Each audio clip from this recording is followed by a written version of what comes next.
And we are back with My Deck Tech. And if you didn't watch My Deck Tech, hi everybody, I'm Todd. If you did watch his Deck Tech, he's still Todd Anderson. Yeah.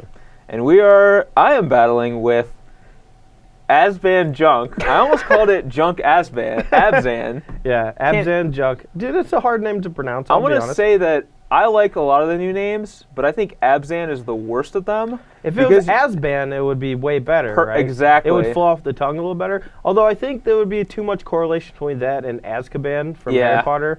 I think maybe that was the man, gist. I mentioned this like 2 weeks ago that my first Junk deck was going to be called Prisoners of Abzaban. And I completely forgot. So can we change the name to Prisoners of Abzaban? No? That's horrible. All right. Anyway, let's get to the actual deck itself. Yeah, here we go. All right. So as you can see, we are black, green, and white.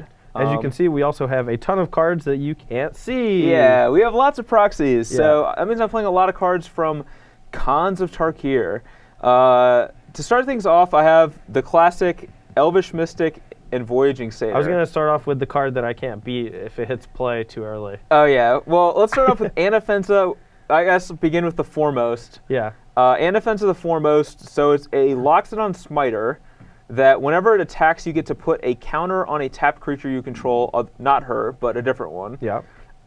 And whenever a creature would be put into an opponent's graveyard from anywhere, you exile it instead. That is a lot of text for a 3-mana 4/4. Yeah. What in the world? Yeah. I mean, I know it's a legend, but come on. What is going on? It's basically it's the, successor to Loxodon Smiter with, I think, better abilities than Smiter. Well, yes, obviously. I think Smiter's put into play when you discard ability is probably better, but they can't be countered. No one ever counters Smiter anyway. Yeah, I mean, it's fine. Yeah. I mean, Syncopate. I did Syncopate as Loxodon Smiter one time in a feature match, but that was when both cards were literally a day old. Yeah. So I've opted for Voyaging Satyr. Over Sylvan Carroted, no less. Yes, because there are reasons for that. The first reason is that I want to be able to attack and put counters on it with Anafenza and be able to attack with it. And I also have Abzan Ascendancy. When it comes into play, it puts a +1/+1 counter on all of my creatures. So I wanted access to mana dorks that could actually attack because they might grow over the course of the game. And the other reason is a card that I think really is good. Yeah, Wingmate Rock. For those of you who are not familiar with BBD's humor, he likes to make these jokes where instead of saying the very obvious pun, he goes with something else and leads you to believe that he is going to make a joke and instead does not. So the obvious pun was this card rocks. Yeah. But instead, it's just okay. It's fine. It's fine. Yeah. It's mediocre. So Wingmate Rock is a 3/4 flyer that if you attack with a creature this turn, it comes into play with a buddy, and whenever it attacks, you gain life for each attacking creature. Yeah, old Broodmate Dragon that gains a lot of life for 1 less mana. Yeah. You can sign me up.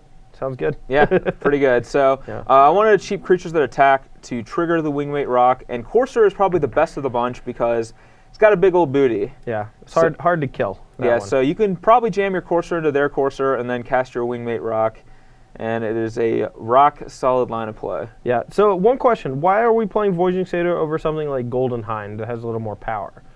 The reason behind that is because I wanted a card that was better for providing me with the colors of mana I need, because Wingmate Rock is like double white, Polukranos is double green. Yeah, I guess that's a good point. You can also untap Llanowar Waste to make like black and green or something. Yeah. And that way it makes it a little easier to cast Anafenza, the Ascendancy, and all your triple triple color cards. I have 8 cards that cost black, green, white that are really hard to cast. So I wanted access to something that helps me actually fixes my mana. Mm-hmm. So another one I have is Abzan Charm, which goes in with our token theme of putting +1/+1 counters on. It puts 2 counters on. You can sign in blood with it. Although you can't, it's actually Night's Whisper. Night's Whisper, because you can't target. Yeah, sign in blood, you can target your opponent and kill them with it, but this card is just a draw 2, lose 2. And then you can exile a creature that has 3 or more power. Yeah, a little bit different with the Suspension Field, which exiles a creature with 3 or more toughness. Right. So they're trying to get you. They just want you to forget which one's which. Yeah, so you got. And then we have 4 Murderous Cut, which... Your obsession with this card is possibly unhealthy. It is actually just the most healthy thing ever. Murderous Cut's just so good. That's all I got to say about that. I'm done. The text on this is kill, delve, profit. Yeah. And then the flavor text is lights, camera, action, cut. Literally cut, yeah. And then the last new card we have is 4 copies of Sorin, not Lord of Innistrad, but Solemn Visitor. More like Lord of Boristrad. Yeah. Because he's boring. He? Doesn't do nothing. So Sorin's +1 is probably going to gain us a lot of life because we got these big old fatties. Yeah. And his -2 puts another flying creature into play, which is good with Abzan Ascendancy and Abzan Charm and a bunch of other stuff. And Anafenza and so forth. Yep. And, plus, he dies really easily, so it makes your Murderous Cuts better. It's true. You can also... I like the fact that he starts on 4 loyalty, so you can go Vampire, Vampire, second Sorin, plus. That's not how it works. It's a -3. You can only make... It is a -2. Is it? Yeah, it is. I thought it was... Ooh. Okay, that's pretty good. Yeah. And that's about it. The only other thing is I'm playing Pelucranos over Siege Rhinstanon. Siege Rhino. Siege Rhino? Because it's Pulchranos. Yeah, it's just... What do you want? Like, I don't feel like I need the life gain from the Rhino, and Pelucranos is another removal spell and just a big fat creature that does sweet things. Yep. Mana base looks pretty good. You have a lot of dual lands, which is nice. A couple of mana confluences, but I just wanted to make sure that I had better mana at the cost of potentially doing damage to myself. Yeah, I think we're going to find out pretty quick, just as it was, like, last standard season, that mana confluence seems like it's really good. Turns out you don't need it, and it's really bad. Deals you a lot of damage. Yeah. But I think it's good to try it at least, yeah. Yeah. So that's the main deck for Junk, or Abzan, or Abzan Junk, or Prisoners of Abzan. Let's jump into the sideboard. Yeah. All right, we are back with the sideboard. Start things off, we have Utter End, Bile-Blight, and Banishing Light as some versatile removal spells to supplement our Abzan Charm and Murderous Cut in the main deck. I felt that Hero's Downfall might be a little awkward to cast. I know Bile-Blight's the same mana cost, the same difficulty to cast, but if you can cast a Bile-Blight on turn 3, sometimes you might not be able to cast, like... Hero's Downfall till turn 4 or whatever. Yeah, and sometimes Bile-Blight's just better on that early in the game. Yeah, Usually it is. We're not sure exactly what kind of token generators are going to be popping up, but I think Bile-Blight's actually going to be pretty good. I don't know if you guys have, or if it's actually come out yet, but Empty the Graves? Pits. Empty the Pits? Yeah. That card actually could be very good. Yeah. And having something like Bile-Blight to counteract it is pretty awesome, so... I also like to call it Bill Blight. But Bill Blight? Yeah, Bill Blight. Yeah. Lives down the street.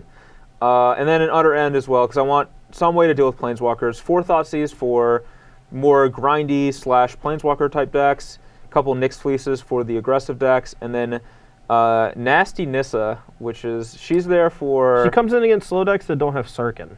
Yeah. I think she's real bad against Sarkhan, but pretty good against most other slow decks, so hopefully it'll be good. Yeah, she's basically there for... support, moral support. Yeah. No, yeah, she's there for you like... You want to go to counseling? Anytime your opponent's playing like a bunch of removal spells or something, I'd rather have Nissa than like Wingmate Rock probably. Oh, yeah, for sure. So that's like an easy swap to make in those situations. Yep. But that's the sideboard, so I guess let's battle. Yay! Yeah.